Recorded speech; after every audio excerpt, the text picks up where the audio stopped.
बहुत समय पहले एक संत हुआ करते थे जिनका नाम आचार्य रामानुज था। आचार्य रामानुज जी ने अपने पास आने वाले परेशान व्यक्तियों को बस यही उपदेश दिया करते थे कि प्रेम की भावना ही सबसे शक्तिशाली भावना है।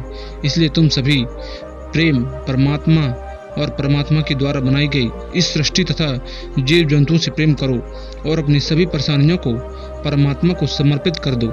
तो वह परमात्मा जिससे तुम प्रेम करते हो वह तुम्हारी सभी परेशानियों को अवश्य दूर कर देगा। आचार्य रामानुज के इस आसान से उपदेश को सभी भक्त बड़ी ही आसानी से समझ जाते तथा परमात्मा और सभी जीव जंतुओं से प्रेम करके अपने जीवन को सफल बनाने में कामयाब हो जाते थे। एक दिन की बात है, रामानुजाचार्य ने अपने कुछ भक्तों को अपना यही उपदेश दे रहे थे। तभी एक लड़का उनके कदमों में आकर बैठ गया।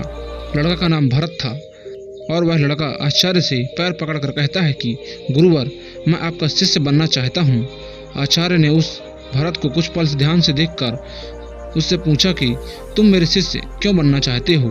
तो भरत ने कहा, मुझे परमात्मा से प्रेम करना है। अभी तक मैंने बहुत कोशिश की कि बहुत से संतों से संगत की, परंतु मैं परमात्मा से प्रेम नहीं कर पाया, इसलिए आपकी शरण में आया हूँ। भरत की यह बात सुनकर आचार्य रामानुज ने उससे पूछा कि तुम अपने जीवन में सबसे अधिक प्रेम किससे करते हो? भरत ने तुरंत जवाब दिया कि मैं किसी से भी प्रेम नहीं करता हूँ। भरत के जवाब सुनकर आचार्य जी थोड़ा चौंकते हैं तथा भरत से फिर प्रश्न करते हैं कि तुम अपने माता पिता भाई बहन किसी से तो प्रेम करते हो? भरत ने आचार्य जी से कहा कि यह माता पिता भाई बहन ये सभी रिश्ते स्वार्थ से भरे होते हैं, इसीलिए मैं अपने जीवन में परमात्मा को शुरू कर किसी और को अपने दिल में कोई स्थान नहीं देता हूँ। भरत का यह जवाब सुनकर आचार्य जी ने बड़े ही प्यार से उसे समझाते हुए कहा कि बेटा, तुम मेरे शिष्य बनकर भी परमात्मा से प्रेम नहीं कर सकते हो, इसीलिए मेरा शिष्य बनना भी तुम्हारे लिए व्यर्थ ही होगा। आचार्य की यह बात सुनकर उस भरत ने आचार्य जी से पूछा कि मुझ में ऐसी क्या कमी है जिसके कारण मैं परमात्मा से प्रेम नहीं कर पा रहा हूँ? तो आचार्य जी इन्हें भरत को समझाते हुए कहा कि पुत्र, एक बात तो यह है कि तुमको, मुझको, इस सृष्टि को और इस सृष्टि के इन सभी जीव जंतुओं को उसी परमात्मा ने बनाया है जिससे तुम प्रेम करना चाहते हो। जब तुम उस परमात्मा की बनाई हुई किसी भी चीज़ से प्रेम नहीं कर सकते तो फिर तुम परमात्मा से प्रेम कैसे कर सकते हो? दूसरी बात यह है कि एक छोटे से बीज से ही विशाल वृक्ष की कल्पना की जा सकती है, इसीलिए जब तक तुम्हारे भीतर प्रेम भाव का छोटा सा बीज नहीं होगा तब तक मैं तुम्हारे भीतर प्रेम का वह पवित्र झरना कैसे बहा सकता हूँ जिससे परमात्मा को प्रेम पास में बांधा जा सके।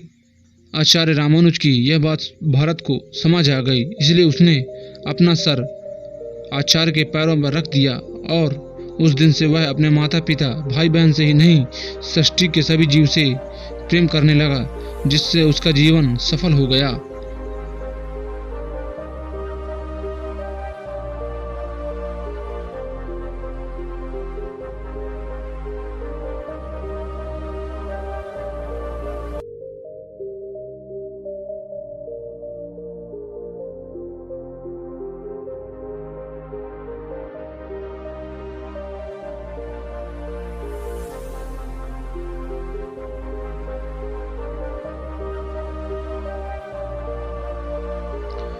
दोस्तों, हम सभी कभी कभी अपने अहंकार के या अपनी अज्ञानता के वश में किसी को अपना नहीं समझते और उनसे प्रेम की भावना नहीं रखते।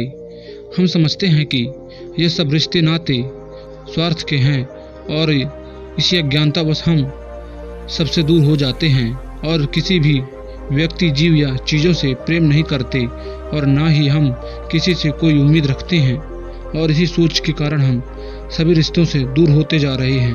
हम समझते हैं कि कोई व्यक्ति हमें याद नहीं करता तो हम उसे कैसे याद करें, यही हमारी भूल होती है, क्योंकि रिश्ता दोनों तरफ से होता है। अगर हम किसी को याद करेंगे तो वो भी हमें याद करेगा। जब तक हम एक दूसरे से प्रेम नहीं करेंगे तब तक हम किसी भी रिश्ते का महत्व नहीं जान सकेंगे। आप जैसा विचार करोगे वैसे हो जाओगे।